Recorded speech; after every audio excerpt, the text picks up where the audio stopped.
Cheating wife story. Wife has another course of study.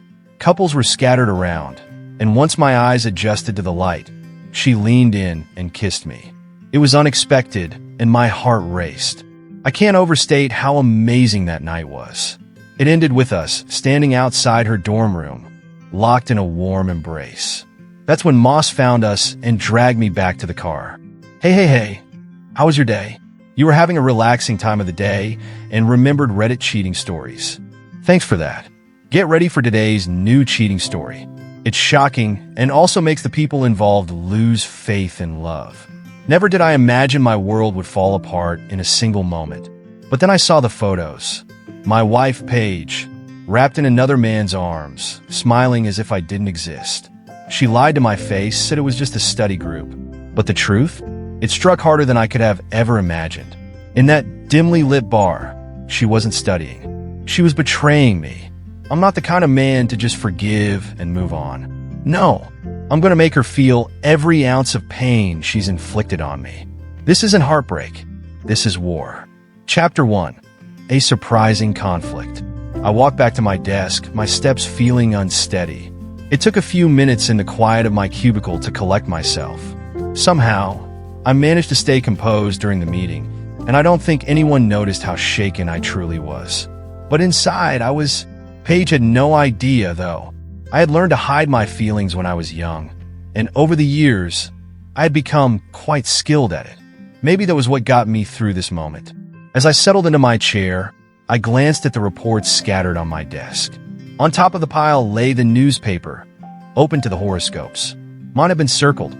It was an ongoing joke between Cheryl, the receptionist, and me. I couldn't help but smirk at the bold print. Wednesday will bring big changes in your family life. Welcome this new situation, and it will bring you happiness. The prediction couldn't have been more off. Earlier that day, I had endured my first major confrontation with my boss. It had been loud, heated, and completely unexpected. Yet, strangely, I didn't feel anger toward her. Confusion, yes, but not anger. Noelle had been my manager for the past 2 years and a colleague for 5.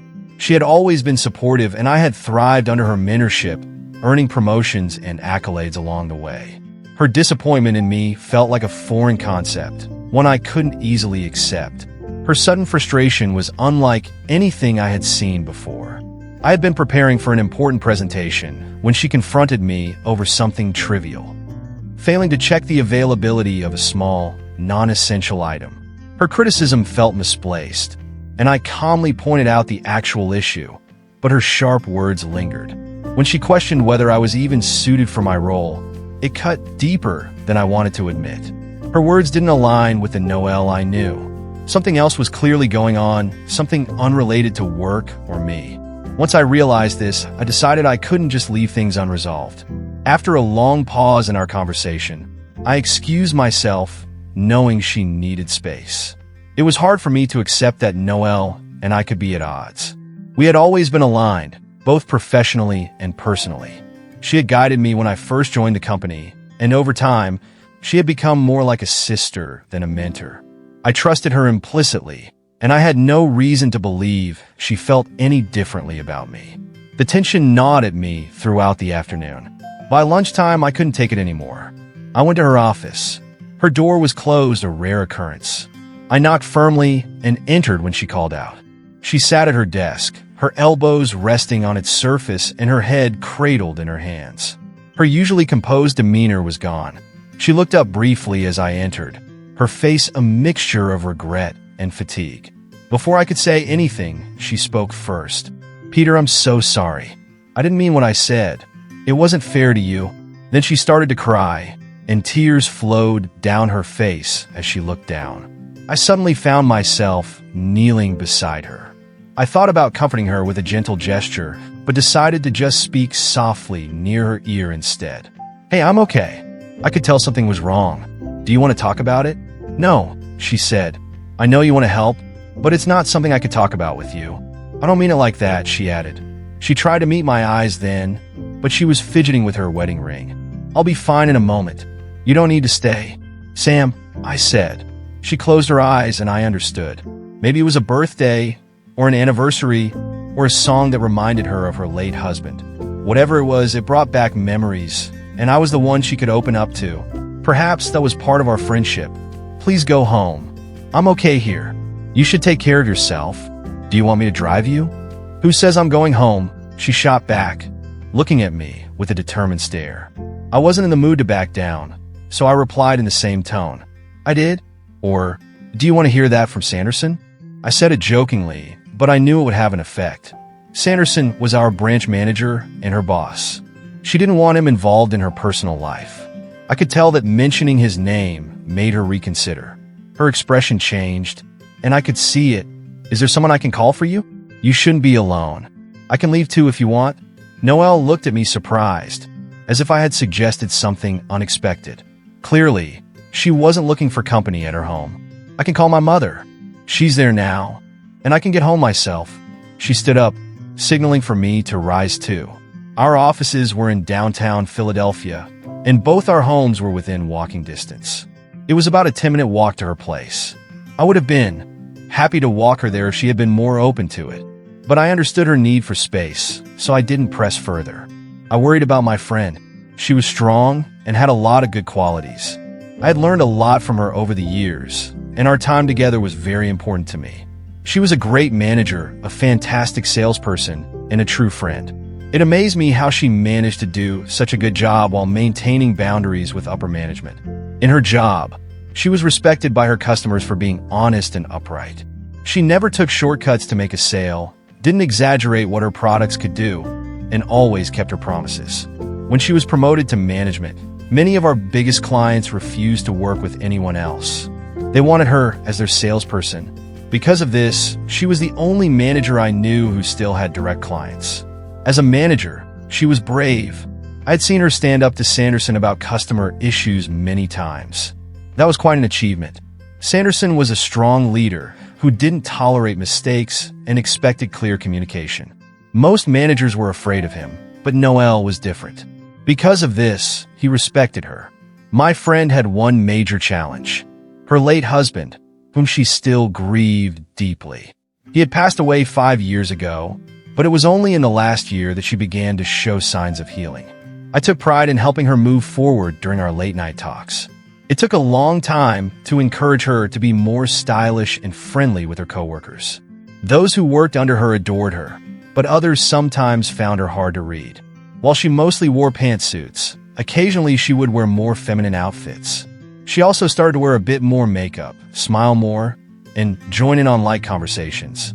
She still pulled out her reading glasses whenever she needed to, and her hair was usually tied back in a tight braid, but I was working on that too. I often thought it would have been better for her if our offices were on the same floor as the rest of the sales and admin teams. Currently, our offices were located near classrooms and conference rooms, which suited her wish for privacy. Ironically, despite her reserved nature, our jobs required a lot of public speaking, and she excelled at it. Even with her quiet demeanor, there were still a few men who occasionally showed interest in her. It all started when she decided to wear a dress. I had always thought she was beautiful, so seeing her gracefully decline admirers was somewhat amusing. When she let her hair down, she looked like a younger version of Sailor Ward, though I never mentioned it. I didn't want to make her feel self-conscious. But then, things began to shift. Just as people at work were beginning to see her kind heart, she faced a setback. I hoped her frustration was only directed at me and not shared with anyone else. In hindsight, I should have recognized the signs. The day before, she had been more reserved during our conversation. I kept asking if she was all right, but she brushed me off. Even our end-of-day discussion was strictly about work, which was another clue that something was wrong. This behavior puzzled me. In the 5 years I had known her, I had never seen her so upset. After she left the office, my own day took a turn for the worse. Noelle was absent for the next 2 days, leaving me to manage the team. It was an experience I wasn't eager to repeat. Those days felt far longer than they actually were. By the end of the week, I realized I didn't enjoy managing people. You see, I work in sales. My path to this career was unconventional. I graduated with a degree in accounting. While I liked numbers, I didn't enjoy being an accountant. A year later, I found a job as a systems tech at a large company. They discovered I had a knack for technology, and I spent a year mastering it. I love that job. 2 years after that, they transitioned me into sales, where I began working on larger projects. I found out that I had a talent for motivating others. I'm not the cheerleader type, but I can quickly figure out what drives people. I help them get excited about selling our products. I can also sense when someone is hesitant during a sales call. Surprisingly, these skills made me a good salesperson. So, when I stepped in for Noel as manager that week, I encountered situations where motivating my teammates was key. Most of the time, my colleagues already knew how to solve their issues. I just guided them in the right direction.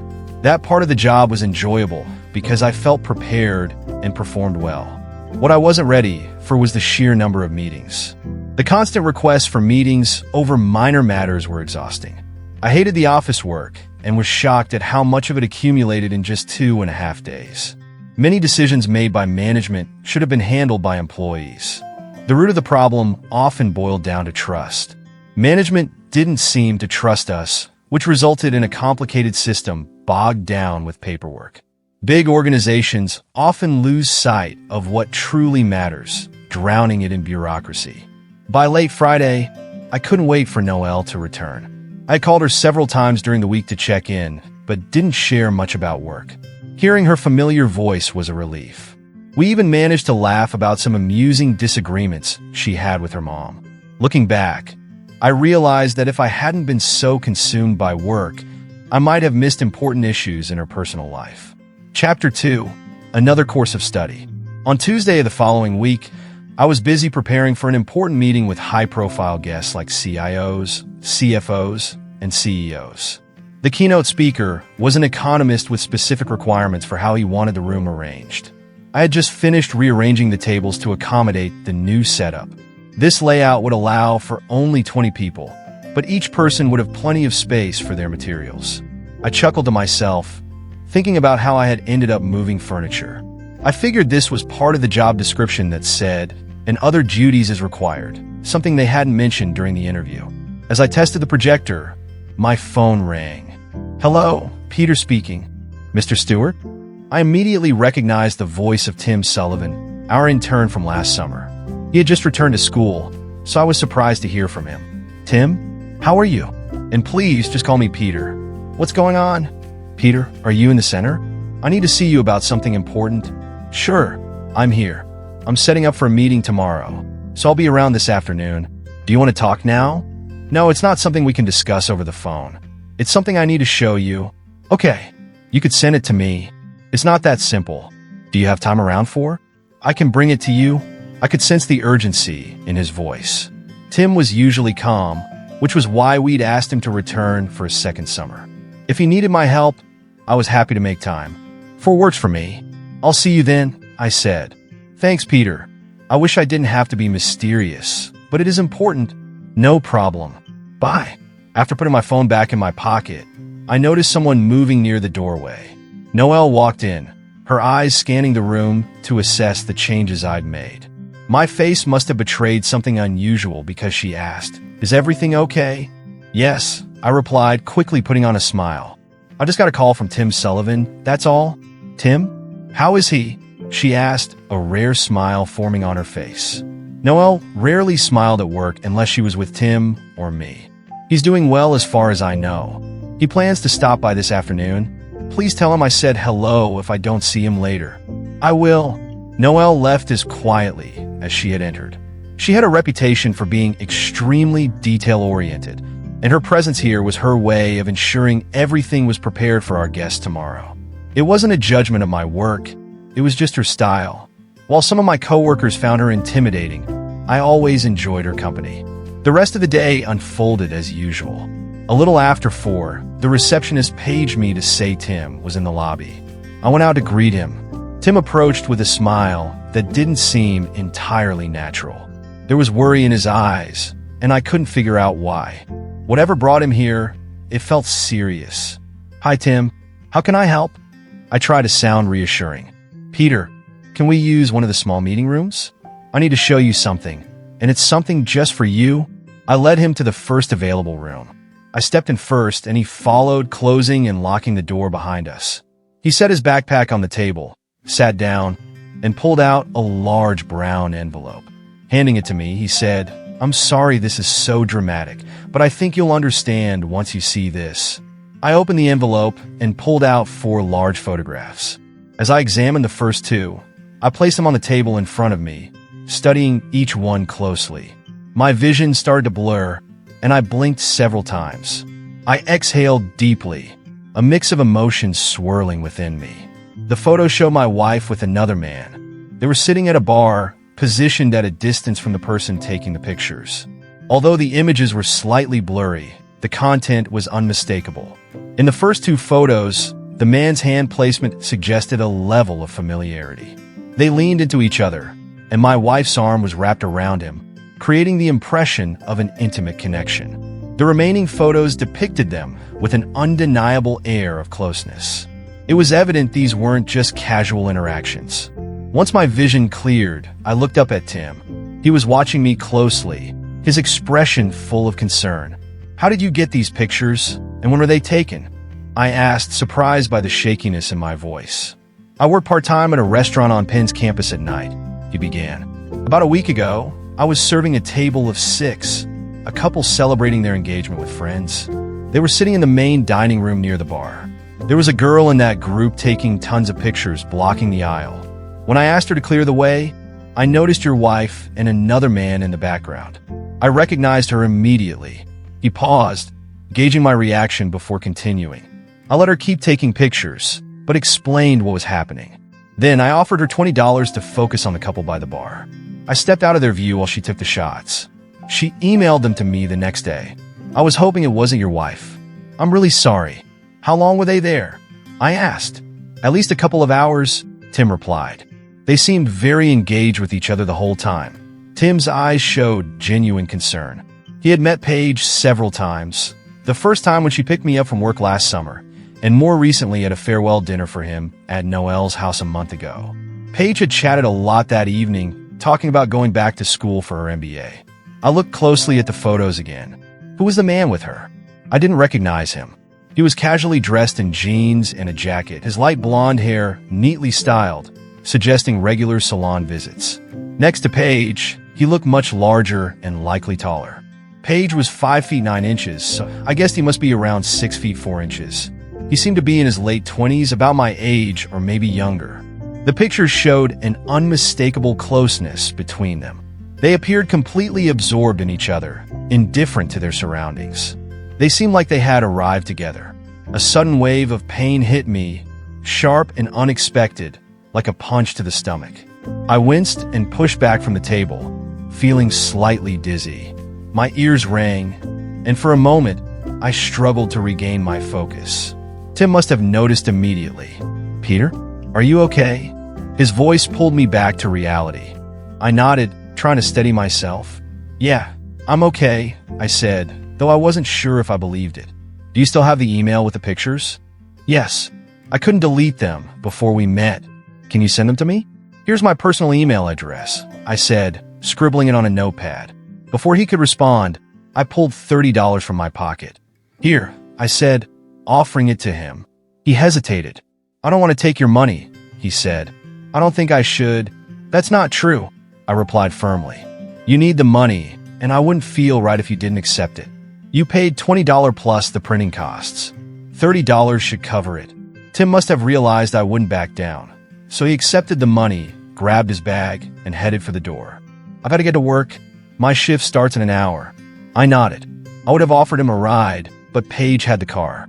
Instead, I extended my hand as he stood by the door. "I appreciate it. Thank you." We shook hands and he left.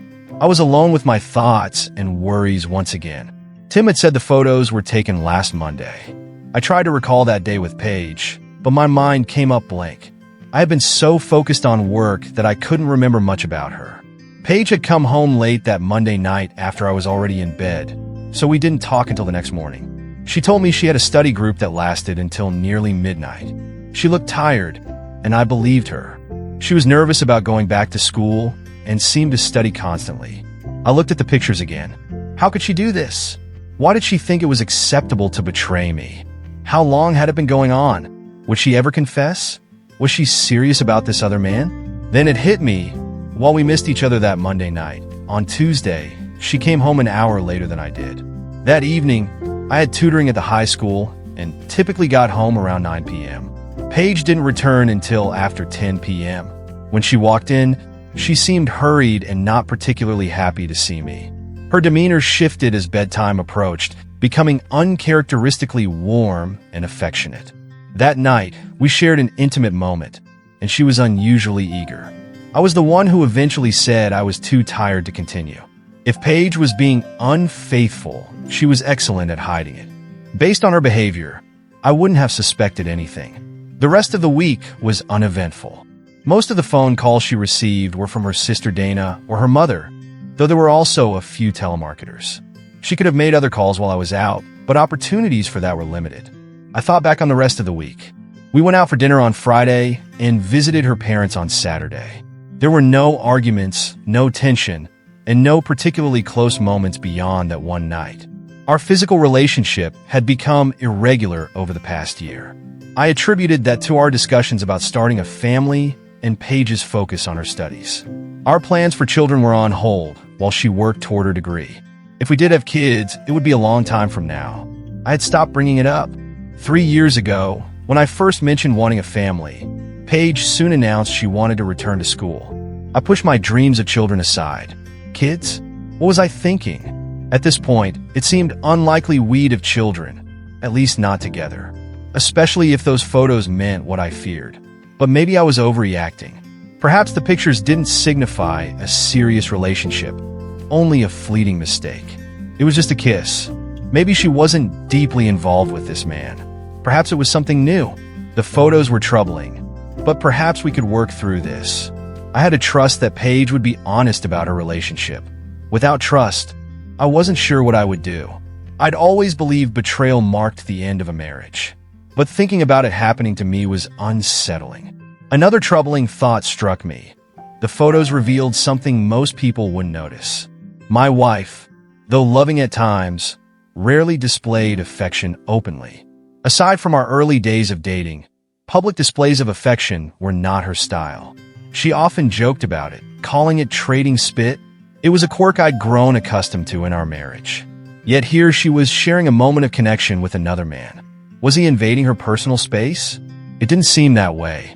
The more I thought about it, the angrier I became. I felt trapped, oscillating between wanting to end things and wanting to hold on to her.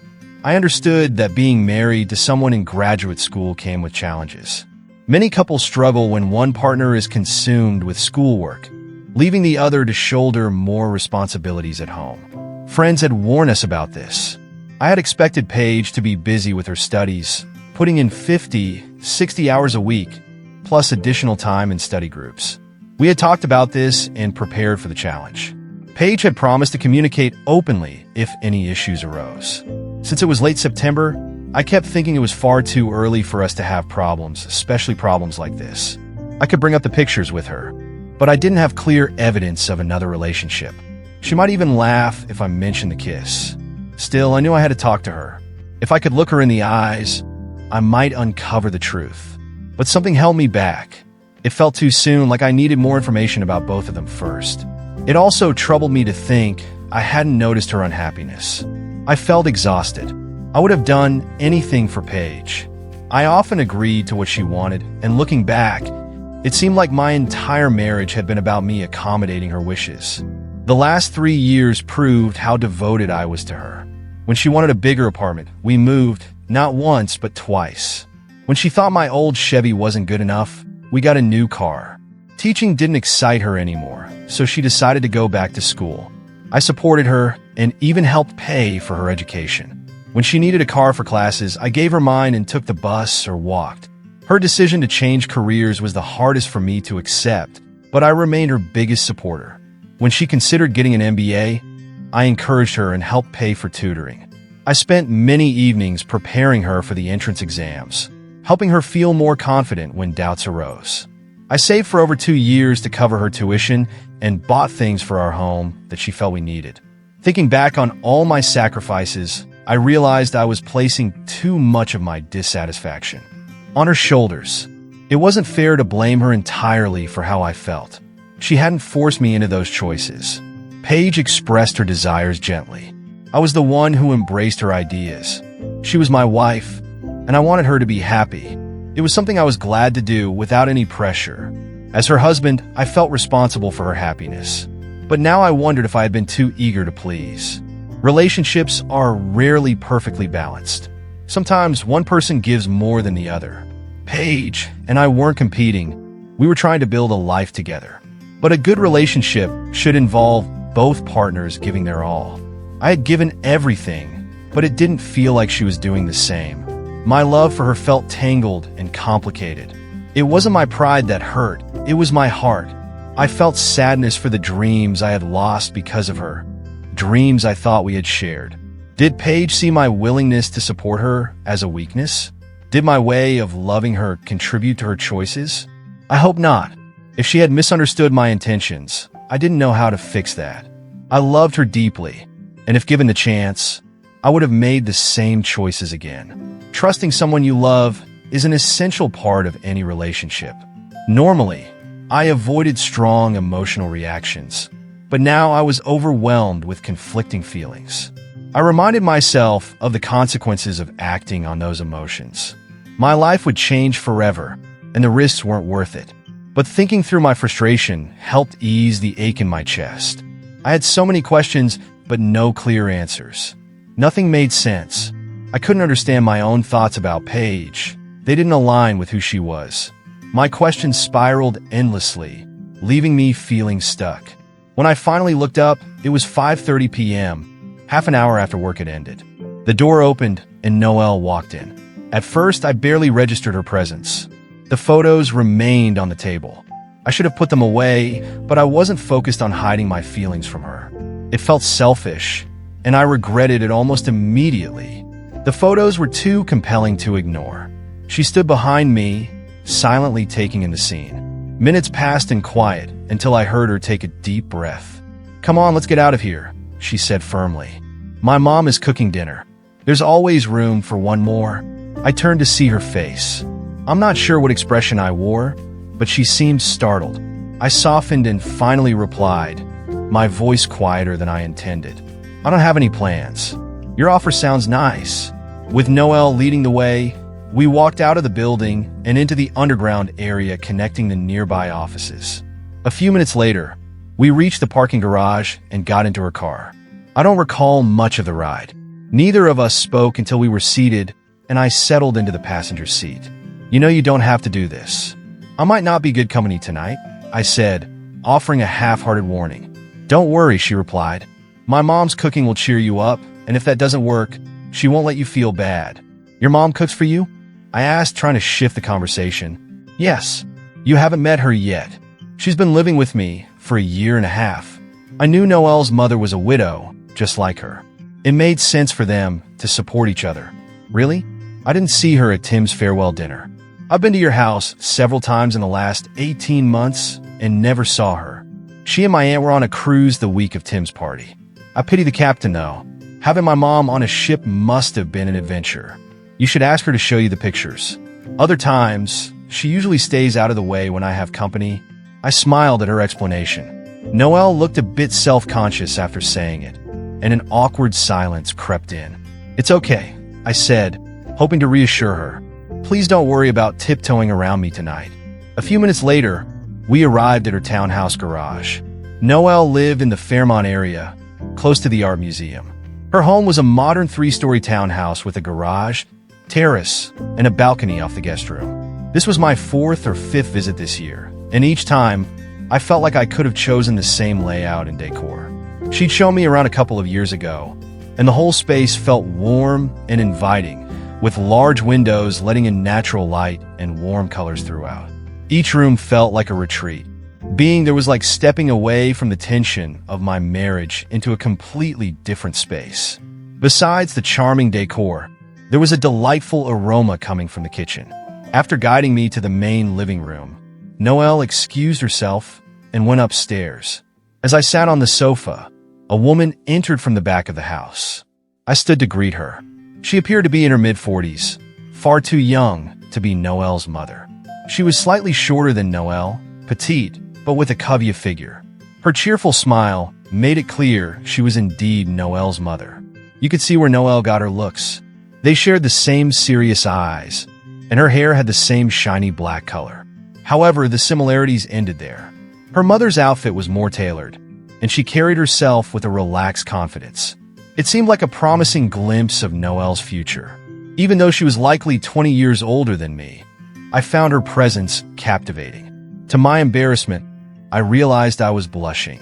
It had been a long time since I'd admired someone's mother like this. She radiated a natural charm, and it was hard not to notice. As she approached with elegant poise, her eyes sparkled when they met mine. Her smile was bright, and her face was undeniably beautiful. Given my current situation, this was the last thing I should have been thinking about, yet her presence lifted me out of my earlier sadness. "Mrs. DeStefano," I said as I extended my hand. Instead of a handshake, she greeted me with a warm embrace before stepping back. I was momentarily startled.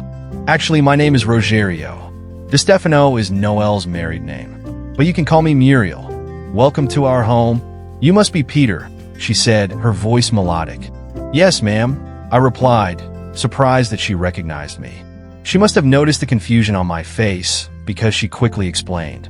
"Noelle told me about you volunteering with her on the adult literacy project. I also remember you from the picture she took at your dinner last month. You're quite a topic of conversation here. By the way, are you still really ticklish?"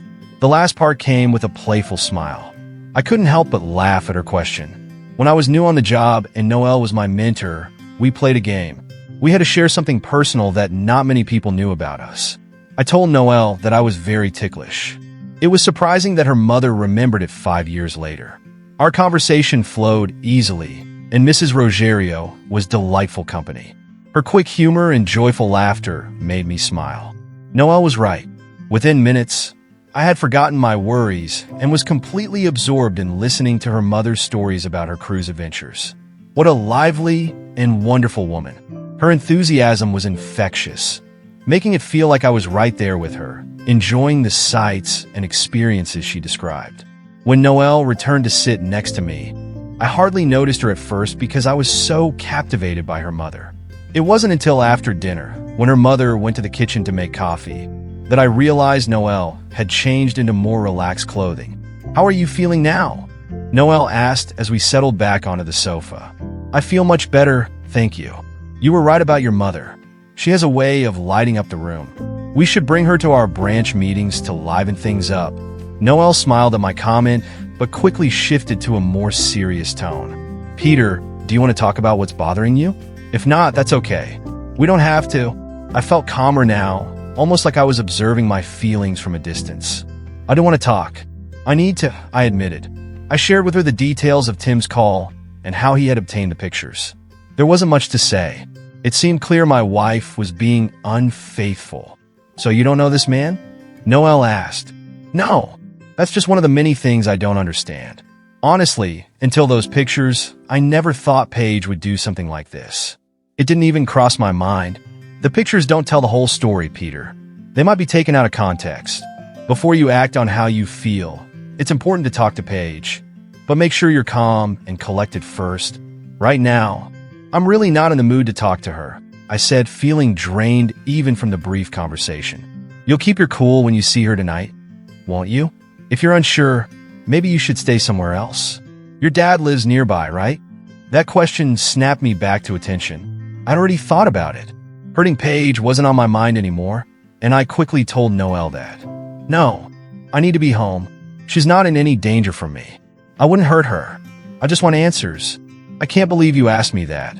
I've always seen you as someone who stays calm, at least outwardly," Noelle said. "But this is a tough situation that might test your patience, so I had to ask. When I walked in on you this afternoon, I had a feeling. It's probably nothing. Anyway, you'll get the answers you need soon." Noelle shifted slightly in her chair and spoke softly. "What I'm going to ask might sound odd. Just listen before you reply. What if you knew everything about the relationship, if there is one, and all the circumstances? Could you accept an explanation that might help you find peace with it? Could you forgive?" Just thinking about it upset me. I could feel the anger rise to the surface as I recounted the story of the pictures. Now, Noelle's question was bringing those emotions back. I felt it in my face and neck. "Yes, forgive, Peter," she said gently. "I'm not saying you should overlook everything. You don't have all the details yet. I just mean you should be ready to consider an explanation if it makes sense. You need to be open to listening to her if you want any real conversation. I learned that too late myself. If I had been more willing to understand my husband's mistakes, I would have listened to him more." Her voice faded as she reflected. I looked away, at first finding it hard to believe she felt that way. Then I thought about her own loss. Noelle measured forgiveness against the backdrop of death's finality. Where there's life, there's hope, and forgiveness often follows that. But when someone dies, hope can end. Her perspective seemed rooted in accepting people's flaws as worthy of forgiveness. I didn't want to be rude, but I felt the need to challenge her view. "If you were in my place, could you forgive, knowing you had been wronged?" "That's not fair, Peter. I'm not you. This is your marriage we're talking about. I'm only suggesting you consider the possibility of overlooking a mistake, if that's what it is. Whether you forgive or not, you need to listen with an open heart. Seek understanding first, not blame." Her words resonated with something she'd once told me about keeping an open heart. "Remember Kevin Connolly?" I asked. Noelle moved a little closer, a playful glint in her eyes. "Oh, so that's why you brought it up," she said. "I guess I'll never hear the end of it." I smiled. "I thought he was a nice guy. I wasn't trying to set you up with him." "Really? You pushed me to go out with him for 2 months. What a drag. All he talked about was his dog and his boat." "Well, it was a 26-footer, I joked. "That earned me a frown, but it didn't matter. Right, a 26-footer or McGregor if I remember." To make things worse, he kept being overly familiar with me when we were out. Her words caught my attention. "I didn't know that," I said quietly, feeling hurt that he'd acted so casually with my friend. I quickly met Noelle's eyes. She was genuinely trying to help me feel better, carefully balancing honesty and support. "Okay, I made a mistake. I misread his intentions. I should have paid more attention to him," I admitted. "Am I making the same mistake with Paige? I might be able to forgive her, but forgiveness doesn't mean forgetting. I'll always remember what she did, just like you remember Kevin." Noelle's expression turned serious. "That's not the mindset you want to have when you talk about this, Peter. Forgiveness is important, but sometimes we put too much weight on it. It doesn't change the main issue you're facing." Her words hung in the air before she continued. "I learned that long ago. Until I was 8, my life felt good. It was just my brother and me. He's only a year younger, so we did everything together, either with each other or with our parents. My dad was my hero. He was a police officer." She paused, her voice trembling slightly. "When I was 8, my mom got sick. She had cervical cancer. Usually, people have a good chance of recovery, but not her. She fought for 2 years before we lost her." Noelle's voice faltered, and I could see how hard it was for her to continue. "Anyway, my dad struggled after that. He started drinking. I don't know how he kept his job, but somehow he did. The drinking got worse, so my Aunt Robin, my dad's sister, took my brother and me to live with her. She and Uncle James already had 4 daughters, so it was crowded with my cousins, but it worked out better that way. When we got to my aunts, we were the youngest in the family. Our closest cousin, Libby, was 16 at the time. Being the only boys and so young, we were spoiled from the start. We felt a lot of love during those years, but it still wasn't enough. We missed our mom, and we missed our dad too.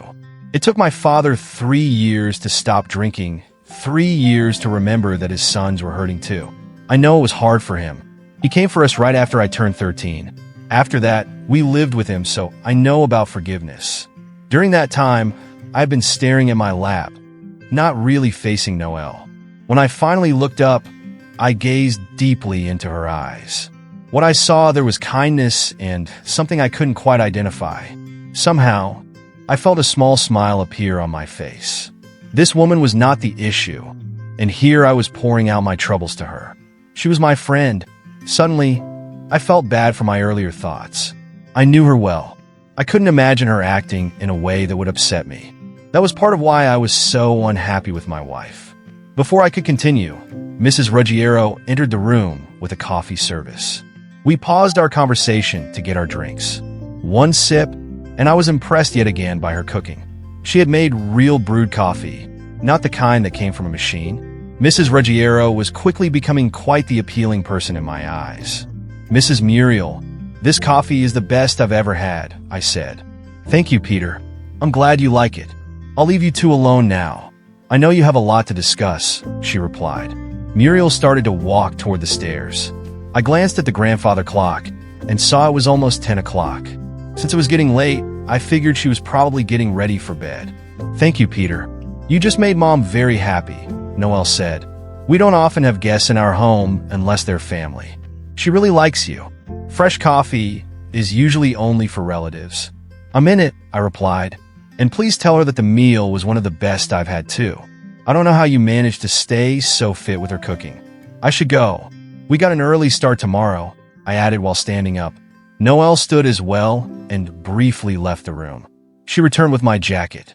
As I turned to leave, she stopped me. "Wait, I'll give you a ride." "Noelle, you don't have to do that. I'm only a few miles away. I can walk." "No, I'll drive," she insisted. We traveled in silence. I was deep in thought about what to do about Paige. By the time I looked up, we were already in my apartment. I didn't even remember giving Noelle my address. "Noelle, thank you." Go. Get some rest. I'll see you in the morning," she interrupted. When I walked in that night, I found Paige asleep in bed. I was too restless to sleep. Sitting in the dark of our living room, I thought about the day's events. Maybe Noelle was right about being ready to forgive Paige. It was typical of her to see an opportunity for that. It was a bit ironic, though, since my wife wasn't particularly fond of her. I leaned my head back, staring at the ceiling, comparing the two women who filled my days. Paige and Noelle had met several times. Although they were polite, they never formed a friendship. It was unusual for Noelle, who usually tried to connect with people. Paige, for her part, responded but kept a noticeable distance. Noelle never showed any tension, so I didn't think it was obvious. Paige had a way of maintaining distance without making it clear. Still, she loved attending the events held by my job. Around other people, Paige was lively and engaging, charming and funny. With just a hint of playfulness, she could brighten any gathering. She had a unique talent for getting people, especially men, to share personal stories. I always thought her good looks played a big role in this. Men often wanted to impress a beautiful woman, but it was all for show.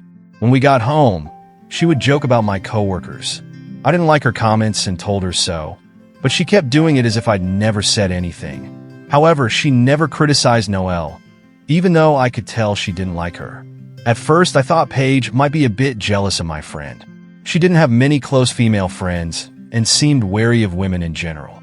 Later, I realized she disliked Noelle simply because she was Italian. The funny thing was, I'm half Italian myself on my mother's side. After figuring that out, I tried not to mention work much at home. I knew Paige didn't like the extra hours I spent there, so I avoided talking about my day or my coworkers. Balancing work and home life became very important to me. In a way, the line Paige drew between my job and our family turned out to be a good thing. Strangely, it was Noelle who often reminded me to leave work on time and go home. It rarely worked, and we turned it into a joke. I'd say I was leaving, but a few extra minutes would turn into hours. Then we'd chat in her office until I finally headed out, leaving her to keep working late. Years ago, not long after I started working with Noelle, she shared some details about her husband during one of our late-night talks. I knew she was married, but didn't know much about her personal life. By then, we had built a trust between us, and she told me she was a widow. They had met in college and dated for several years. 2 years after they got married, he decided to start his own auditing business. Tragically, on his very first project at a client site, he lost his life in a chlorine accident caused by a train crash. This happened shortly before I joined the company. Learning this helped me understand her better. We didn't often discuss our family histories, but that night was the anniversary of his passing, and she needed someone to talk to. I stayed with her until nearly midnight as she shared stories about her marriage and the husband she still missed deeply. From what she said, he seemed like a kind person, and I wished I could have met him. It was especially hard for her that they never had children. That conversation stayed with me. It made me think about how fragile life is and how important family can be. Like Noel, I believe having children would be a natural part of my marriage. There was always time for it in the future, but now I wasn't so sure. In our 3rd year of marriage, I started talking to Paige about starting a family. We were both settled in our jobs, and I had saved a little money. Early in our relationship, we joked about how many kids we'd have. 4, which was my idea, or 2, which was hers. Paige had some trouble with birth control, so we used other methods to prevent pregnancy. It became routine for us, and I never thought having kids would be a problem. I assumed it was just a matter of timing. How could I have been so wrong? These thoughts swirled through my mind as I sat in the dark room that night. I glanced at the clock and saw it was almost 2 a.m. My mind had been racing for hours. Despite the coffee I had, I felt mentally drained. That was the last clear thought I had before sleep overtook me. Suddenly, I felt a hand on my shoulder. I wanted to get up, but my body wouldn't move. Slowly, I realized someone was shaking me. Peter, wake up. It's 7 a.m. You need to get ready, a voice said. Opening my eyes, I saw Paige crouching in front of me, worry etched on her face. I stretched and stood up, feeling the need to head to the bathroom first. I wasn't sure if Paige was worried about me not saying anything. As I splashed water on my face, her image briefly faded from my mind. When I returned to the bedroom, Paige was sitting at her vanity, applying makeup. I wondered if it was odd for her to do that for a day of lectures and study groups. Did she always dress up for her classes when she was teaching? I couldn't remember, and that realization bothered me. Should I have noticed something earlier, or was I just overthinking it? The thought eased slightly when I recalled she usually wore makeup, no matter the occasion. It felt too late to dwell on it now as I began unbuttoning my shirt. My moment of doubt was interrupted by Paige's curious voice. You must have had a rough night. You've never fallen asleep in the chair before. You haven't been drinking, have you? She asked with a small laugh. Her smile disappeared when she saw my expression. What's wrong, Peter? I was just joking. This isn't like you. Something has been bothering me. I just have to ask you directly. Are you seeing another man? The words came out awkwardly, but I couldn't hold them back any longer. She tilted her head slightly, as if trying to read my face. For a moment, her eyes widened, then she turned away. After a brief pause, she faced me again, her voice steady. What? You can't be serious, she said, shaking her head in disbelief. I can't believe this. I've only been in class for 2 months, and now you're bringing this up? She moved toward the window, staring out. Why would you even think that? Are you accusing me of cheating? With who? A classmate? A professor? Or maybe the dean's secretary? You were seen last week at the bar with another man. Someone who was too friendly, I replied, maintaining my serious tone. Well, your information is wrong. They didn't see me, and you know I would never do something like that. Are you upset that I'm back in school and not working? Which is it, Peter? Do you resent supporting us while I'm studying? Or is it the time I spend on my studies? If that's the issue, just say it. So it wasn't you? I interrupted, watching her closely.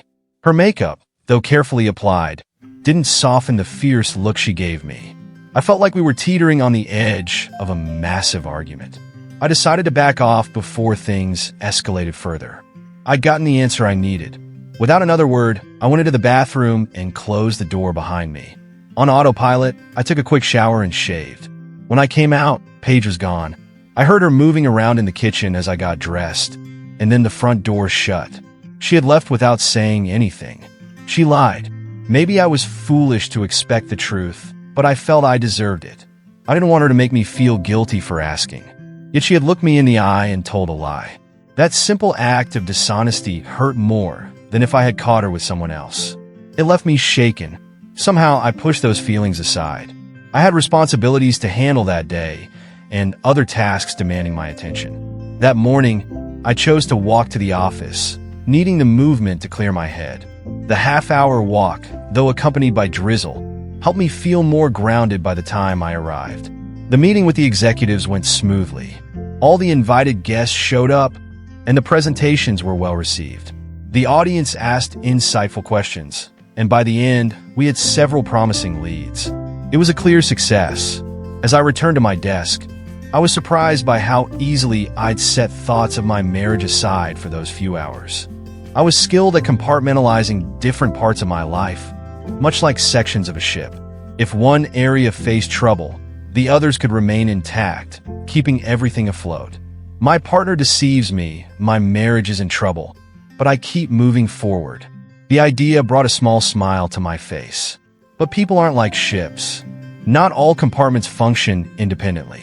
Keeping my life compartmentalized allowed me to avoid what was unpleasant. Still, there were things I needed to do to uncover the truth, and I knew I would need support to face it. Chapter 3. Seeking support. After work, I visited my dad. He still lived in the same row house where I grew up in South Philadelphia. While he and the house hadn't changed, the neighborhood was evolving rapidly. What was once a close-knit community was now attracting more young professionals. All around him were young people. Many were families, but there were also single women living nearby who, for some reason, seemed drawn to my dad. He insisted he wasn't romantically involved with any of them, yet they often visited his house. It was as though he was reliving his younger days. Given his background, I found this shift surprising. As I turned the corner, I noticed two young women descending the steps of his house. They looked like students, chatting happily and carrying books as if they'd just come from a class. I could only shake my head and smile as we passed each other. One thing that hadn't changed, though, was my dad's approach to solving problems. A retired police officer who had risen to the rank of inspector, he still carried the same commanding presence he'd had when I was a kid. He approached issues methodically, like a cop analyzing evidence. If anyone could help me sort this out, it was him. My dad had connections all over the city. If anyone could guide me through this mess, it was him. Asking him for help, however, was new for us. I had chosen to be independent from a young age, often leaving him out of my decisions. I sometimes thought he wanted to be more involved, but he always held back. This time felt different. I told him about finding Paige with another man. He listened quietly, nodding occasionally. When I finished, he spoke. "I think you need more information, Junior. I know just the person. Let me see the pictures." He examined them carefully before jotting something down. "Here, talk to this guy. He's a private investigator, the best around. I'll call him. He may want to meet you. The sooner you handle this, the better. What's your schedule like tomorrow?" I was taken aback by how quickly he summed things up. He didn't ask how I felt or inquire about Paige's side of the story. Maybe I expected too much, but it bothered me that he seemed to assume my 6-year marriage was already over. "After you start the investigation, I'll reach out to Liz Fallon. Your wife's lawyer will probably back down once he knows Liz is involved." I hadn't thought about calling Aunt Liz. She had been my mom's best friend and was close to my dad, too. As a family court judge for 2 decades, now working in private practice, Aunt Liz was renowned for her expertise in child custody cases and tough divorces. "By the way, how are you doing with money?" he asked. "I'm okay, I think," I replied. It was the first time I considered my finances. Dad smirked. "You think? We're talking about around $10,000, Junior. If you haven't thought about it, just know it's cheaper to keep." "At what cost?" I interrupted sarcastically. "I came here to talk. I only found out about this yesterday. I'm still trying to understand it all, and now you've got me divorced." I felt exhausted, and it showed in my voice. "I'm sorry, son," Dad said. "There are couples who survive betrayal. It might not be the same afterward, but it is possible." I closed my eyes for a moment. Of course, I had thought about ending things with Paige. That thought had been running through my mind ever since I saw the pictures. But hearing my dad say, it made the idea feel much more real. "Now you're making assumptions about me. We both know that's not who I am." He nodded. "No, it's not. I'm not trying to make assumptions. I was about to ask if you needed any money. I can handle it, but thanks for asking. You didn't mention anything about the pictures," my dad said right away. What can I say? Those two seemed very close in public, Junior. I hate to say it, but I think they're more than just friends. Did you see how people looked at them? They weren't shy at all. By the way, did your friend say how long he watched them? He said they were there for at least a couple of hours, I replied. Dad, it seems like you were expecting this.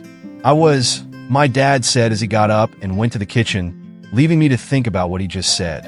I heard him make a phone call and then come back to sit down a few minutes later. You're all set for Thursday morning." I must have shown my surprise because he seemed to be waiting for me to ask more. Then he suddenly said, "Junior, she wasn't honest with you about where she was that night." "How do you know that?" "You have your mother's straightforward nature, so I figured you asked her.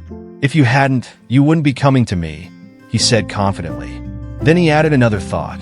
"She probably said she wasn't at the restaurant and then tried to make you doubt yourself.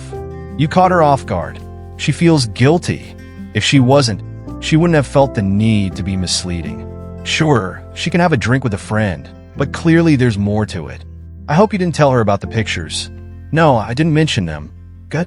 I didn't think you would. It's a shame because this might be something your marriage could survive. Just being seen at a restaurant shouldn't make you think about divorce. Under normal circumstances, I would say to work it out, but with Paige, it's different." "What do you mean by that?" "Never mind. You have other concerns." "No, Dad, I want to understand. You've never said anything like that about Paige before, have I not?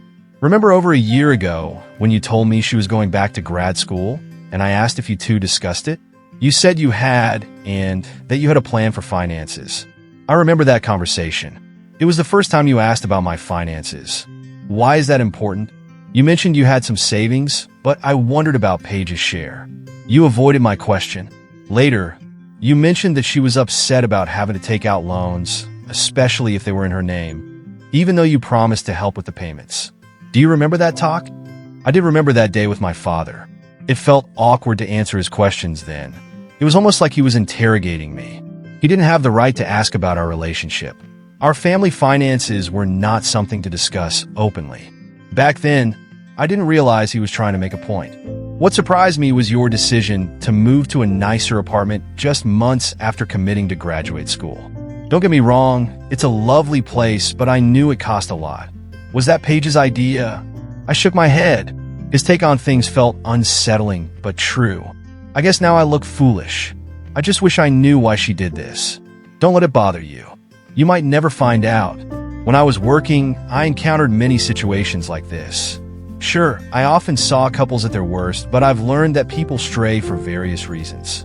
For women, it's usually one of three things: financial security, emotional connection, or a desire for change. We can probably rule out the desire for change since you haven't done anything to deserve that. So, it must be financial or emotional, and I'm betting on the financial. It aligns with Paige's past. My guess is this guy has significant resources. Think about it. You both planned for over 2 years for Paige to go back to school. You saved to help her achieve her dream. Why would she risk her marriage and future for a fleeting connection? Paige isn't naive. She's not the type to be swayed without a reason. No, this guy likely has money. I was taken aback by my dad's perspective. I wanted to believe Paige had been caught up in a moment, driven by attraction. Oddly enough, if it were just something superficial, it would have been easier for me to process. I never thought she'd choose to betray me intentionally. My face must have shown my confusion because he continued explaining. "Kid, the woman hasn't invested anything in your joint future. She spends her money on looking good. You've been supporting her lifestyle since you got married, yet she still feels entitled. But it's not just about her being demanding. Plenty of women like nice things, and their partners enjoy giving them those things. Your wife, though, she's more focused on what she stands to gain." His tone grew serious as he went on. "However, it's your actions that make me think your marriage is struggling." "What about my actions?" "Kid, how did you feel when you first saw those pictures?" "I was upset, almost sick to my stomach." "Were you angry? Did you feel like someone took something from you? Or did you just accept that she made choices that hurt you? What does that matter? When this is all over, I want you to promise me something." I was starting to get frustrated. He was skirting around the main issue, refusing to get to the point. "What is it?" I asked. "That you'll sit down and talk with someone?" I was surprised. Paige had been unfaithful, and now my dad wanted me to see a counselor? That was a discussion for later. There were more pressing issues to handle. Still, I had another question. "Dad, if things don't go well, I might need to move. Can I stay with you? Just for a month or two?" "Of course. You're welcome anytime. Stay as long as you need. I've got plenty of room, and I'd enjoy the company. There's just one thing. I'm thinking of selling the house next spring." "Oh, I didn't know." I shouldn't have been surprised. A big house for one person wasn't ideal. Still, it was where I grew up. I've been getting offers for almost a year. Investors are everywhere in this area, and most aren't even from here. For what they're offering, I could buy a smaller condo nearby and still have nearly $100,000 left. Wow, that was my first thought too. You know the gas station at 12th and Catherine? I nodded, recalling where I used to fill my bike tires as a kid. The owner's been offered $1.5 million, but is holding out for $2 million. I shook my head. I'll never understand how markets work. Who pays that much for a piece of land or spends $400,000 on a small house? Not me, even though I like the city. We talked about housing prices in the area for a while longer before shifting to a more positive conversation about our family. It felt nice to catch up on the stories of my relatives. I don't want to admit it, but spending time with my dad was comforting too. Chapter 4 of Cabbages and Kings. At exactly 9 a.m. on Thursday, I stepped into the offices of Hollis and Willow's private investigations. While I was signing in, a large man in his 50s entered the lobby. "Mr. Stewart?" he asked, locking eyes with me. "Yes. Are you Mr. Hollis?" He nodded, extending his hand. "Nice to meet you. Follow me." He led me to a meeting room, promptly shutting the door once we were inside. The room was simple, with a small table and a few chairs. I noticed a hidden screen in the ceiling and whiteboards on the wall, details that reminded me of my own office. It was amusing to think how similar our jobs were, both dealing with information. "Can I get you anything? Coffee? Tea? Water?" I shook my head, waving my hand to decline. "Okay," he said, settling into his chair. "So, I take it you have a personal issue you'd like us to assist with?" "I think my wife is being unfaithful," I began. "I don't have enough proof. I need you to find out more. Any information you gather might help me in a possible divorce." "You seem quite certain. What makes you think that?" I reached into my bag and pulled out the envelope containing the photos of Paige and her companion, handing them to Hollis. "The woman in the photos is my wife. I don't know the man with her. These were taken about a week ago at a restaurant near Penn's campus. A visitor who was there took them. My wife wasn't the intended subject. A friend who recognized her convinced the photographer to capture this moment." Hollis studied the pictures carefully. "She certainly looks comfortable with this person. You have a valid reason to be concerned." He leaned back in his chair, which seemed a bit small for his frame. "I assume you haven't confronted her with what you know or asked for an explanation?" "I did. She wasn't honest with me. That's typical. People often don't admit the truth in situations like this." He paused. "I take it this is your first time using private investigation services?" "Yes. Let me explain what we do, Mr. Stewart," Hollis said.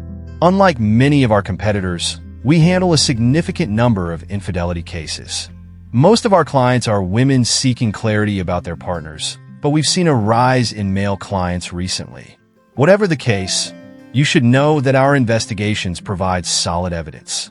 We may uncover schedules, bills, photos, and sometimes even videos. We work legally, but not all of our findings can be used in court, depending on how they're obtained. Once you see this evidence, though, you can't unsee it. It's permanent. That's why we have this meeting, to prepare you. Based on what we'll need to do and how much detail you want, our rates typically range from $80 to $100 per hour per investigator. For your case, we're looking at a flat fee of $5,000, provided we take it on. Our work often leads to significant changes in relationships, but I always recommend marriage counseling as a less expensive and less stressful alternative. That said, he added, studying the photo again before meeting my gaze, we aim to gather clear, undeniable proof. Most of the time, it's straightforward, but occasionally we only find clues. If she is being unfaithful, we'll uncover it. Just know that we don't intend to pry or create problems unnecessarily. Before accepting a case, we like to understand more about our client. Our reputation matters too much to involve ourselves in anything questionable. By the way, our fee for this would be $2,000. This wasn't your typical sales pitch. It felt more like I was being vetted to become a client. Under different circumstances, I might have walked out by now. But there was something sincere about this man that made me want to trust him. I understand, Mr. Hollis.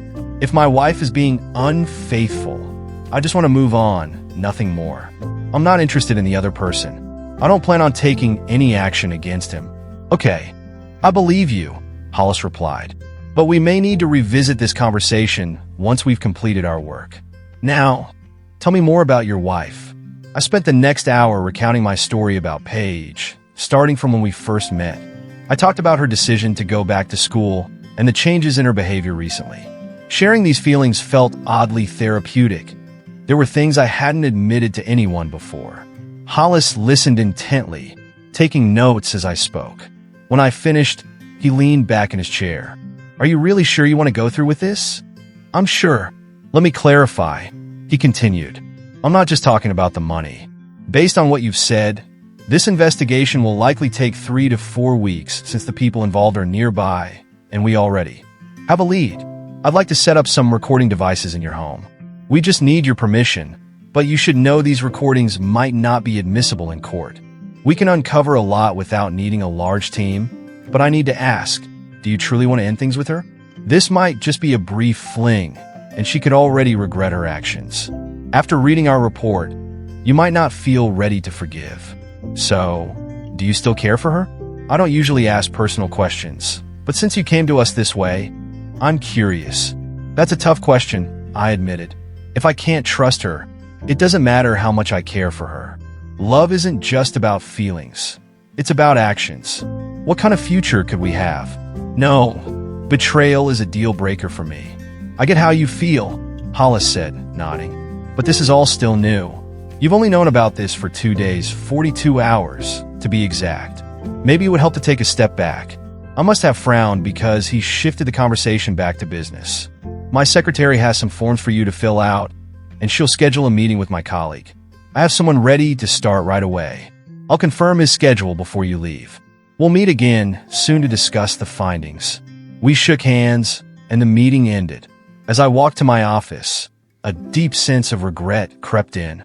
This was the first concrete step I had taken since discovering Paige's possible infidelity.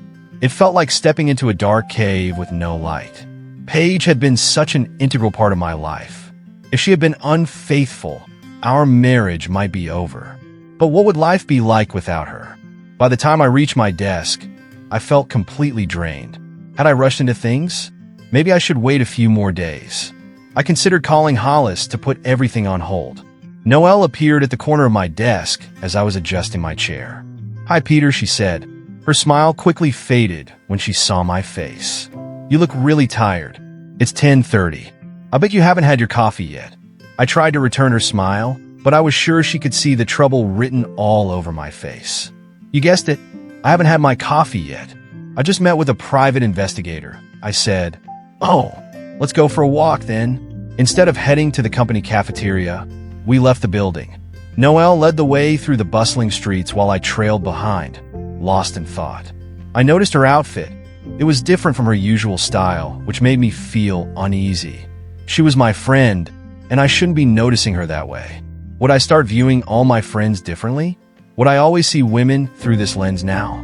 We descended some steps to the subway and arrived at an open-air coffee shop at the station. Noelle turned to me and suggested I grab a table while she ordered. I glanced around and noticed the place was called the New Orleans Experience. I recognized the name. We had used their catering services for our events for years, but I didn't realize they had a restaurant. The cafe was bustling with activity. I found the only available table and took a seat, watching as Noelle moved through the line. I couldn't help but admire the confidence in her stride. When she reached the front, there was a burst of noise. I saw several people emerge from behind the counter. 2 men and a very pregnant, beautiful woman. She was strikingly lovely, and I noticed a few other men nearby admiring her as well. For some reason, I felt uneasy seeing the attention Noelle was getting. One of the men wore an eye patch, and the other was tall and slim. Noelle didn't seem to mind the attention. They greeted her warmly, exchanging hugs and smiles, her laughter lighting up the space. Her happiness should have made me feel good, but instead, it stirred something unfamiliar. The way these people greeted her, so warmly and openly, left me feeling a little annoyed. I'd never felt this way before. Normally, when others interacted with her, like the salesman upstairs, I felt proud of her charm and wit. This new emotion surprised me. Soon, they all came over to the table, and Noelle introduced me. The man with the eye patch was her cousin, the pregnant woman was his wife, and the tall man was his friend. They were kind and welcoming, and I did my best to be friendly, but I couldn't entirely shake my unease. Today marked the 4th anniversary of their shop, and they were thrilled that Noelle had stopped by to celebrate. I don't think they noticed my discomfort. As the crowd thinned, we enjoyed coffee and some truly excellent pastries. I quickly understood why the shop was so busy. Their food and drinks were exceptional. It was funny how something as simple as good food could improve your mood. The lively, cheerful atmosphere of the cafe fascinated me. It reminded me of a restaurant I visited in New Orleans years ago, where they gave diners gold stars for finishing their meals. Everyone wore them with pride, like in kindergarten. This cafe had a similar charm, creating a warm, inviting space where people genuinely seemed to enjoy themselves. We'd been sitting for about 10 minutes, and the place was still buzzing. Whatever made a restaurant feel special, they had nailed it here. Just as I was about to comment on this to Noelle, Joey, the tall man I had just met, approached our table. "Noelle, do you have a moment?" She turned to him with a smile. "Anytime, Joey. What can I do for you?" He pulled out a chair and sat down next to her. "I heard you volunteer with the literacy project. I'm thinking of joining, but I'd like to know more before I commit." "What would you like to know?" she asked. "Do the people you tutor know how to read at all? I'm worried I might not have the right background to help." "Did you have any training before you started?" Noelle shifted slightly in her seat, her eyes sparkling as she spoke about something clearly important to her. "Most of the people I've worked with recognize a few words, but some don't. You learn how to work with both types of students. It's not too hard. There's a training session that helps you understand your role. It's been a while since I took it, but Peter completed it last year. He can explain it better." They both turned to me. I was caught off guard. Noelle knew far more about the program than I did. Still, I began sharing my perspective on the training. "For me, it wasn't just about teaching reading," I said. "Many of my students struggled with basic counting and addressing that turned out to be an even bigger challenge." But as I spoke, I noticed Joey seemed distracted, his gaze fixed on something behind me. Curious, I turned around. Apart from the usual crowd moving around, I didn't see anything unusual. I looked back at Joey, who seemed ready to speak. "That guy over there has been watching you too since I got to the table. Do you know him?" "Which one?" I asked, glancing in the direction he indicated. "Down the hall, walking away on the right. Tall guy in a gray jacket." "I see him," I replied. The man was already quite far away, and I couldn't see his face clearly, but something about him seemed familiar. Then it hit me I recognized him from the photo. My chest tightened as I wondered why he had been watching me. Joey was still curious. "Any idea who he is?" "Yeah," I answered quietly. Noelle stood up, her expression concerned. I grabbed my jacket, ready to leave. "I'm sorry to cut this short, but we should go. I'll come by later this week, so we can continue this chat." With that, we left the cafe. Noelle stayed silent until we reached the street. Then she turned to me, her voice serious. "This man is not good news, Peter. I don't know what he wants from you, but please be careful." I nodded, offering no response, and that was the end of our conversation about it. Chapter 5. The Truth of Things. By the end of the first week of November, I received my final call from Hollis. The report was ready, and we scheduled a meeting for the next morning to review it. The past month with Paige hadn't done much to change how I felt. She was home more often when I returned from work, and mentions of her study group had noticeably decreased. We talked every evening, but the topic of her being with another man never came up. I had made my claim. It was up to Paige to prove me wrong. If her increased openness about her schedule was meant to ease my concerns, it wasn't working. She provided updates on her plans, but I found the information unhelpful. What I wanted were answers about her past actions. We had been distant for over 5 weeks, and that morning, Paige finally brought it up before heading to school. To keep the mood positive, I suggested we have dinner together on Saturday. She looked relieved by the invitation. After she left, I headed to the meeting with Hollis and Willow. Hollis greeted me, this time accompanied by a younger man. Once seated in the conference room, I noticed Hollis's demeanor was more serious than before. "Mr. Stewart, this is Josh Claiborne, the lead investigator on your case," he began. "We've completed our work, and here is the final report. He handed me a folder. We regret to inform you that your wife has been spending significant time with someone, a classmate named Richard Lindenhall. Over the past 3 weeks, our investigators observed them together socially at least 9 times. This relationship goes beyond simple friendship. He paused before handing me 2 photographs.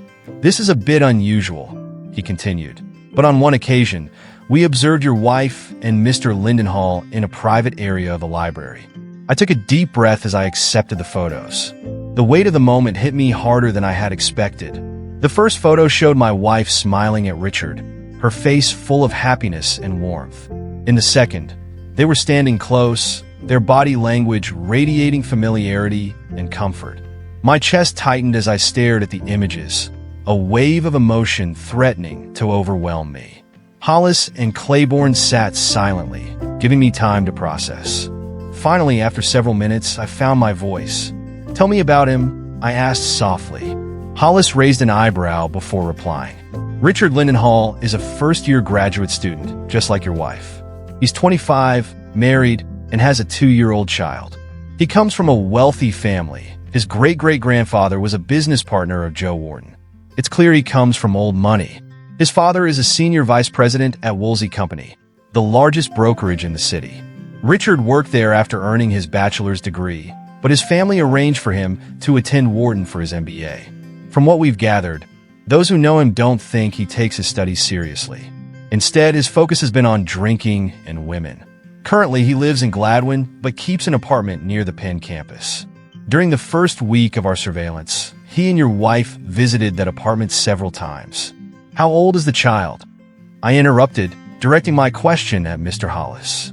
He looked momentarily surprised before Claiborne answered. 2. A wave of disappointment washed over me. This man was married with a family, yet he had chosen to act this way. And Paige, what was she thinking? She was making a grave mistake. How would his wife feel if she discovered his actions? I glanced back at the photos as Hollis continued. "Mr. Stewart, I need to inform you that all of our clear evidence of the affair comes from the first 2 weeks of our investigation. During that time, they primarily met at his apartment, but also at yours. However, over the past 2 weeks, they haven't met at all. In fact, we overheard your wife ending things during a phone call in your apartment. Our surveillance confirms her words. It took me a moment to process what he was saying. My focus had been so fixated on the photos of Paige in the library that I almost missed the details. Wait, did you say our apartment? Paige brought him to our home? The realization hit me like a punch to the gut. We had only moved into that place at the start of the year, and I had built connections with several neighbors on our floor. Was she trying to get caught? Or was this some twisted idea of Lindenhall's? A way of marking his territory?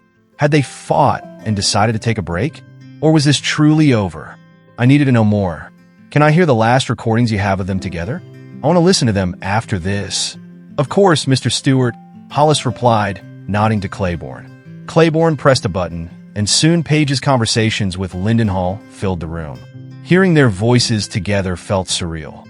I flinched every time Paige spoke. The recordings were just as Hollis had described. Each call began with Lindenhall reaching out to Paige, and each time, she shut him down. Her tone was firm, her words resolute. In the final conversation, she even warned him that she would inform his wife if he didn't stop contacting her. She spoke with an air of authority, treating him as if he were beneath her. What surprised me was the hint of desperation in Lindenhall's voice. I had assumed he was the one in control, but now I wasn't so sure. Had Paige been the one to approach him initially? He sounded desperate, while she seemed calm and detached. Was that how I sounded during my own vulnerable conversations with her? Well, Mr. Stewart, Hollis said, breaking the silence. Have you heard enough? We have other calls, mostly between your wife and her sister. But these are the most relevant. The conversations with her sister revealed a disturbing detail. She had been complicit in the affair. Working at the same company, her sister had facilitated Paige's initial meeting with Lindenhall. It's all outlined in the report, Hollis explained. Now, I'll let Claiborne take over. He can address any additional questions you might have. Claiborne began going through the details they had uncovered. For the next hour, He revealed the timeline and specifics of Paige's actions. At some point, I stopped fully listening. The weight of everything was overwhelming. Hollis was right. Those images would stay with me for a long time. Why? I whispered to myself during a brief pause. Excuse me? Hollis asked, his tone concerned. Mr. Stewart, did you say something? Hollis asked. I said, why? Why would she do this? I replied, my voice heavy with disbelief. I didn't expect an answer. I glanced at Hollis, but he avoided my gaze. Instead, he looked at Claiborne and gave him a nod. I frowned, confused, until Claiborne spoke up. Well, Mr. Stewart, we have some idea. Based on the conversations between your wife and her sister, it appears you were referred to as a starter husband. It seems her plan was to leave you once she completed her studies. From what we gathered, she had her sights set on Richard Lindenhall as her next partner. What? I asked, my voice barely audible. It's all in our report. Her sister shared most of this information, but we don't know who came up with the idea or how long they had been planning it. This was planned, I thought, shutting my eyes tightly. It wasn't a mistake. It wasn't an accident. The realization hit me like a freight train. For the past 2.5 years, we have been working toward one goal, getting her into grad school. Why would she risk everything we had built? If Hollis was right, then Paige had been hiding her true intentions from me all along. And if this was true, then Lindenhall might have been misled too. The thought was almost too much to bear. Had we both been pawns in her scheme? I took a deep breath, trying to calm the storm inside me. I had never thought of my wife in such a negative way before. But now, those thoughts came unbidden, swift and sharp. What kind of person would do this? How could anyone see such behavior as acceptable? Did I mean so little to her? Had I been nothing more than a stepping stone in her plan? That was enough for me. The meeting concluded shortly after. Hollis handed me the written report, a thick folder that must have been a few hundred pages long. Another copy was on its way to my lawyer. He also provided an electronic version on a CD, explaining it might be easier to navigate. As I left their office, the weight of the revelations pressed down on me. I had intended to go back to work, but Noelle had urged me to take the day off. Now I understood why. The news was overwhelming. I felt strangely calm on the surface, but inside, I was still reeling. Was this truly over? Did it even matter anymore? Paige's actions had created a rift between us that felt impossible to bridge. Still, questions lingered. Why had she stopped? What had changed? There was evidence that she had ended things with Lindenhall weeks ago, but I couldn't shake the feeling that I was missing something important. Could I believe she had realized her mistake and wanted to fix things? A small part of me hoped for that, but I knew it was unlikely. Even if she came clean, could I accept her? Could I move past the lies and betrayal? Could I trust her again? The truth was I wasn't sure. Walking through the apartment, I felt the weight of our failing marriage. It was hanging by a thread, and I was closer than ever to cutting it. But something about her recent behavior didn't add up. Why had she stopped seeing him? Why now? If I could find that answer, maybe, just maybe, I know what to do next. Oddly, Paige seemed more engaged during her time with him.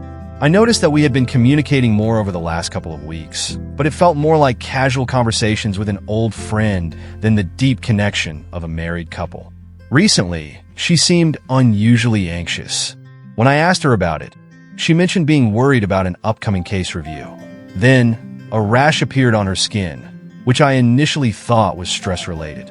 It reminded me of the same issue she had experienced over a year ago before her graduate admissions tests. Whatever her reasons for ending the affair, they didn't seem tied to her feelings for me. Guilt didn't feel like the motivator either. It seemed more plausible that she was afraid of being discovered or losing my support. But if that were true, why did she start the affair in the first place? That afternoon, I decided to take stock of everything we had in the apartment. Having a detailed list with photos would be essential when the time came to divide our belongings. However, I found it hard to focus. Instead, I opted to go for a walk. I wandered about a mile toward the Benjamin Franklin Parkway, the wide avenue leading to the art museum. This was the iconic location where Sylvester Stallone filmed Rocky, standing triumphantly at the top of the steps. It was also where I proposed to Paige one crisp Saturday morning and where we took our wedding photos many months later. If things between us were truly over, I knew I would choose to end it here, on these very steps where it all began. Under a cloudy November sky, memories of how we first met came flooding back. Chapter 6, How We Met. During my last year of college, I had earned the nickname Mr. Serious. There were plenty of reasons for it. I was studying accounting, spent most of my time either working or hitting the books, and I didn't drink.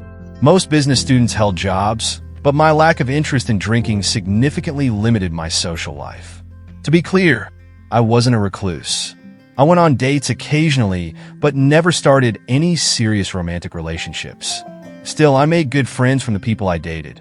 One thing I've always been good at is listening, which made me a great friend. Women often felt comfortable sharing their concerns with me. Unlike many guys, I didn't rush to offer solutions. I learned early on that when women share what's on their minds, they're not always looking for answers. They just want someone to listen. So, I listened, carefully. I only offered advice when asked. But being a good listener had its downsides.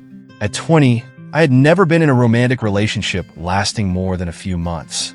Being just a friend wasn't helping me build deeper connections. My demanding schedule also left few opportunities for romance, but I was determined to find someone special. A week before finals, my roommate, Moss Farnback, invited me to a gathering in Westchester. Moss was, and still is, someone who knows how to balance fun and responsibility. His kindness and honesty made him an excellent roommate during my last 2 years of college.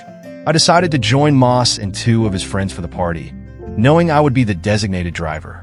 Moss often invited me for that reason, and I didn't mind. I was excited to visit a different campus and meet new people. The party started like most college gatherings. A packed house, drinks everywhere, a few quick dances with uninterested girls, no exchange phone numbers, and several rejections because their partners were nearby. After a couple of hours, I was ready to retreat to the car and wait until it was time to leave. Slowly making my way toward the door, I tried to exit discreetly. But then, someone grabbed my arm. I turned around and saw the prettiest girl in the room. She had striking blonde hair and mesmerizing eyes, one blue and one brown. They were captivating. "You're not leaving, are you?" she asked, leaning in close. "No, I've been looking for you," I replied, trying to sound cool. My response felt weak, but it must have worked because her face lit up. "Do you want to dance?" she asked, pulling me onto the dance floor. I followed, eager to remember every detail about her.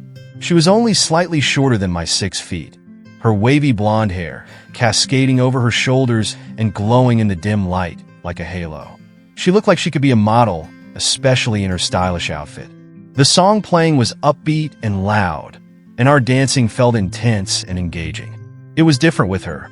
Our eyes stayed locked the whole time, something I wasn't used to. Thankfully, I knew how to dance, a skill I picked up from my cousins. After a few high-energy songs, a slow love song began. She pulled me close, resting gently beside me, and it caught me off guard. It felt natural, as though we had been dancing like that forever. As the room grew warmer, she led me outside to the porch when the song ended. Couples were scattered around, and once my eyes adjusted to the light, she leaned in and kissed me. It was unexpected, and my heart raced. I can't overstate how amazing that night was. It ended with us standing outside her dorm room, locked in a warm embrace. That's when Moss found us and dragged me back to the car. About 5 miles down the road, my smile faded and panic set in. In all the excitement, I had forgotten to ask her name, and I hadn't given her mine. No name, no number, nothing. I turned the car around sharply at the next intersection, picking up speed. From the passenger seat, Moss blurted, "Peter, what are you doing? Are you drunk? I can't believe I forgot to get her name," I exclaimed, mostly to myself, but loud enough for Moss to hear. "Paige Erickson? She already knows who you are. Don't worry, there's no need to go back. She'll contact you. You can count on it." I pulled over to the side of the road, stunned by his words. Grabbing Moss by the shirt collar, I demanded, "How do you know her name?" Moss looked startled. "Hey, calm down. She'll call. She has your name and number." He raised his voice slightly, probably startled by my reaction, and freed himself from my grip. "She's my girlfriend's roommate. She told her all about you. She knew you were coming tonight, and wanted to meet you. Do you understand? She wanted to meet you. I stared at him, trying to process what he was saying. She wanted to meet me? Really? I shook my head in disbelief before a big smile spread across my face. Hey, Peter, can we go now? Someone called from the back seat, breaking the moment. I started driving again, my mind consumed by thoughts of that lovely girl, Paige Erickson. The next morning, I decided to ask Moss a few more questions. He explained that Paige had learned about me from his girlfriend. I didn't know what had been said, but Moss suggested it must have been quite a story, since Paige had even mentioned me to her sister before we'd met. I was amazed. Why was someone so remarkable interested in me? Moss advised me to play it cool. There was no need to reach out to Paige. She would definitely get in touch with me. After a few conversations, I would find out why she was interested. Moss seemed just as puzzled as I was, but told me I was a lucky guy. My sense of self-worth skyrocketed, but I also felt overwhelmed and struggled to focus on anything else for the rest of the day. I moved through my day like a zombie, distracted and preoccupied. Sure enough, the next evening, my phone rang. It was Paige. We talked for hours, sharing stories about ourselves. Paige was from Drexel Hill, while I was from Philly. She had a twin sister and 2 older brothers, and I had a younger brother. She was studying education, and I was focused on accounting. Both of us were in our junior years, navigating through the challenges of college life. Paige shared that she was coming out of a relationship that wasn't working and was searching for someone with whom she could build a meaningful connection. I was eager to step into that role. It wasn't a fairy tale, but it felt real. Back then, I worked long hours and didn't have a car, so I made time on Sundays to take the bus, 25 miles each way, to visit her. At first, I think Paige wondered how committed I truly was. On my 4th visit, she surprised me by taking a step to deepen our bond. I hadn't expected it, as I'd been patient, wanting to build our connection slowly. I arrived late in the morning at her apartment, which was unusually quiet because her roommate was away for the weekend. When she opened the door, she greeted me with a warm hug. We spent the day together, and by the end of it, our relationship felt even stronger. Paige wasn't just beautiful, she was incredibly smart. Her test scores had been outstanding, and I often wondered why she chose to study teaching at Westchester instead of aiming for a more prestigious university. She had a fantastic sense of humor, often making me laugh, and was naturally affectionate. It took my initial approach to bring us together. Paige hadn't seemed to notice my feelings at first, but once we started dating, our relationship felt easy and natural. She had a way of making me feel like I could conquer anything, lifting my spirits in a way no one else could. These qualities made me fall in love with her, and it wasn't long before I proposed. We got married just 2 weeks after graduation. It felt like the start of a wonderful life together. However, as with any relationship, there were challenges. Paige wasn't always the most thoughtful. She occasionally forgot my birthday, and even after 6 years of marriage, sometimes overlooked my peanut allergy. These were minor irritations, but they stood out because they reflected her tendency to be a bit self-absorbed. A more significant issue was her approach to money. Paige didn't quite grasp the idea of our money, often spending without considering our budget. Early in our marriage, she seemed uninterested in managing expenses, reluctantly agreeing that bills should come before recreational activities. I learned this the hard way. During our dating years, I discovered Paige had a surprising interest in finance. She enjoyed reading financial news and even subscribed to a business magazine. Her knowledge impressed me, especially since she planned to teach young children. When we got married, I thought it made sense for her to handle our finances. Despite my background in accounting, I didn't want to manage our money. Paige seemed capable and concerned enough to take on the responsibility. It felt like the right decision at the time. Unfortunately, it became clear that anyone else would have done a better job with our finances. Within just a few months, Paige had turned our budget into chaos. We fell behind on rent and bills, and our shared checking account overdrew. I noticed that many of the larger purchases were either for her personal items or things we didn't really need for the apartment. Paige's approach seemed to be buying what she wanted first and postponing payments for necessities. As newlyweds trying to establish our financial footing, this recklessness had serious consequences. We had our first major argument about money, and I eventually took over managing our finances. This worked for about a month, until the time came for Paige to contribute her share to household expenses. That's when the real disagreement started. For the first time, I saw Paige lose her temper. She believed that my income should cover all our family expenses while hers should be reserved for her personal use. Her perspective completely caught me off guard.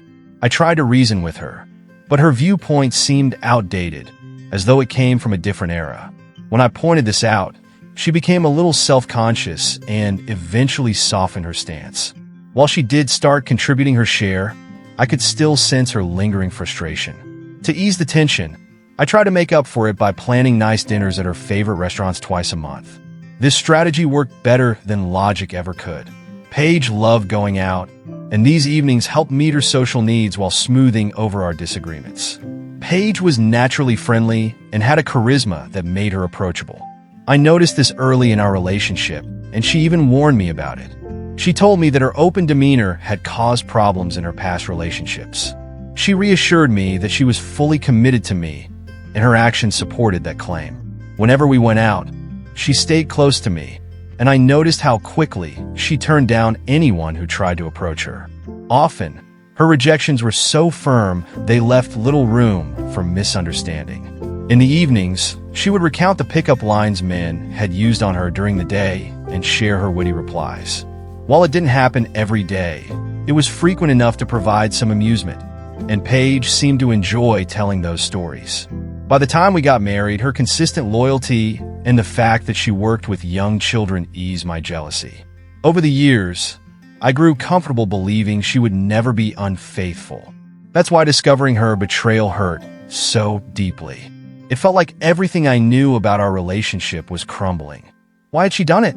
Was it, as my father suggested, all about money? Or was it something else? The idea that it might be about money unsettled me the most. If Paige had fallen for another man because of his looks or personality, it would still hurt, but it wouldn't shake the foundation of who I thought she was. If it were just about money, though, it would shatter my entire perception of her.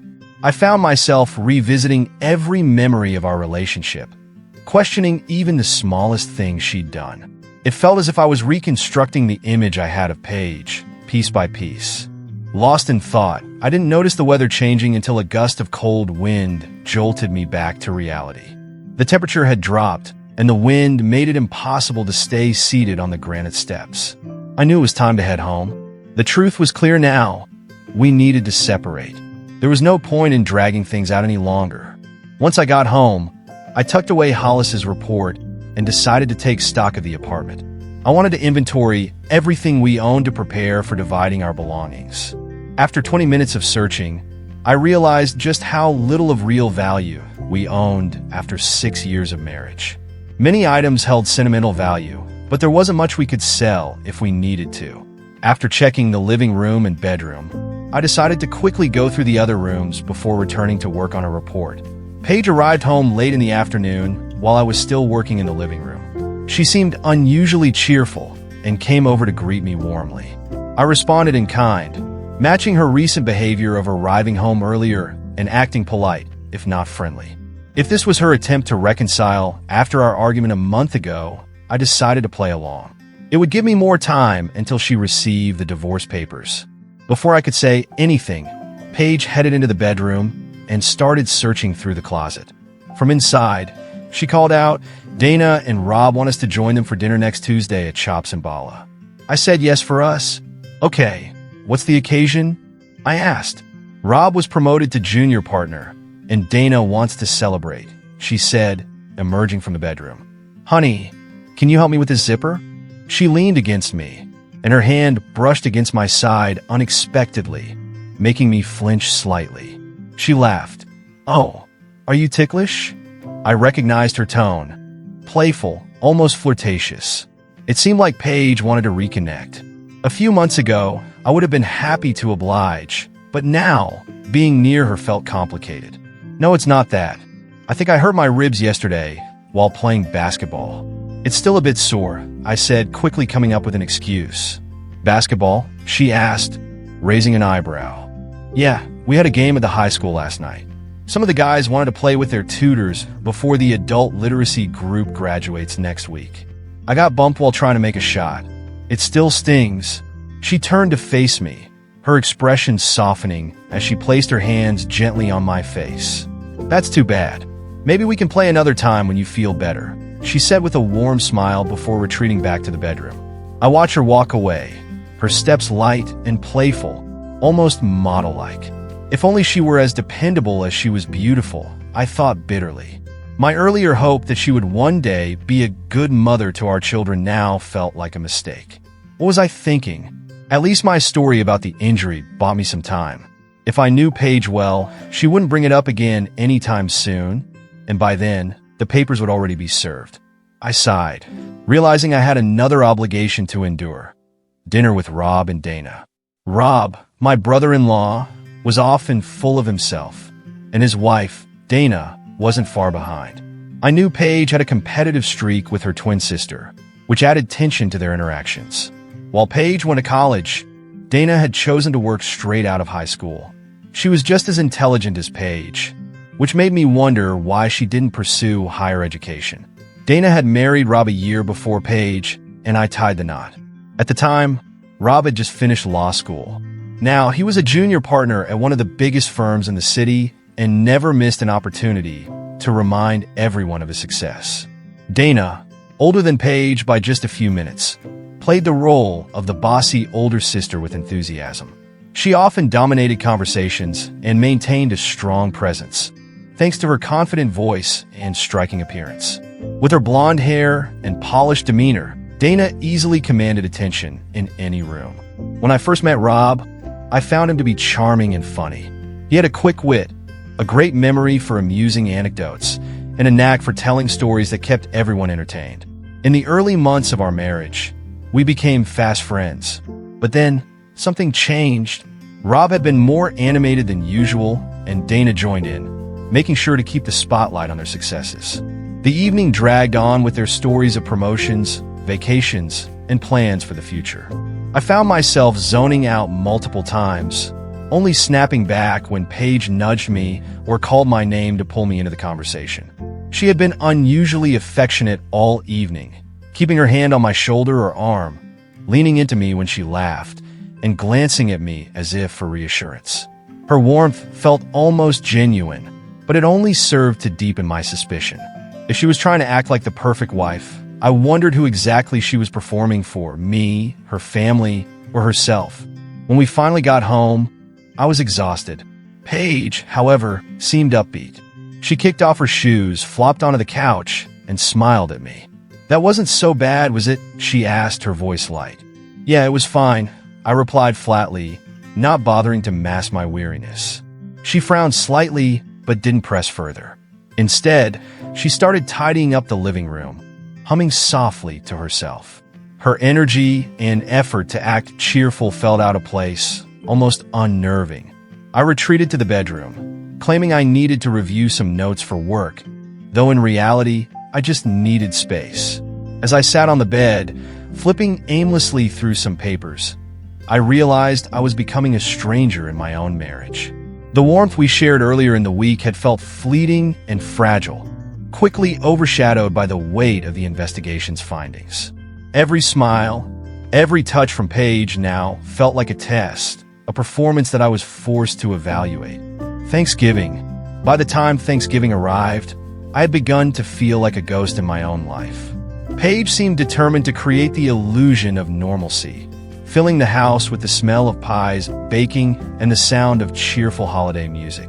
She insisted on hosting a small gathering, inviting Dana, Rob, and a few close friends. I played my part, helping with the preparations, setting the table, and even carving the turkey when the time came. Everyone seemed to enjoy themselves, and Paige was the perfect hostess, charming and attentive. Her laughter filled the room, and her interactions with me were warm, even tender at times. But beneath the surface, I felt detached, as though I were watching the scene unfold from a distance. Every time she looked at me with that practiced smile, I couldn't help but wonder if she felt any guilt or regret for what she had done, or if she was simply relieved that I hadn't confronted her yet. After the guests left and the house grew quiet, Paige turned to me, her eyes soft. "Thank you for today," she said. "It meant a lot to me." I nodded, offering a small smile. "You're welcome." My voice was calm, almost mechanical. She hesitated for a moment, as if debating whether to say more, then leaned in to kiss my cheek. "Good night, Peter," she whispered before heading to the bedroom. Alone in the living room, I sank into the couch and stared at the remnants of the evening. The empty wine glasses, the scattered plates, the faint echo of laughter that still seemed to linger in the air. It all felt hollow, like a carefully constructed set designed to hide the cracks in our relationship. I knew that this facade couldn't last much longer. The papers were ready, and soon, Paige would have to face the truth, just as I had. But for now, I sat there, caught between the past and the future, wondering how I had let things get this far and what lay ahead once the performance was finally over. I grinned and nodded, masking my true feelings. I was relieved when we finally left, knowing I wouldn't have to go through that again. The following Thursday, we were set to visit her parents for Thanksgiving dinner. I prepared for the evening, trying to keep my routine steady. Paige saw the same version of me every day. I made an effort to be more affectionate, and she seemed to appreciate it. Although we were still not close, it was clear she was growing tired of my decision to hold back.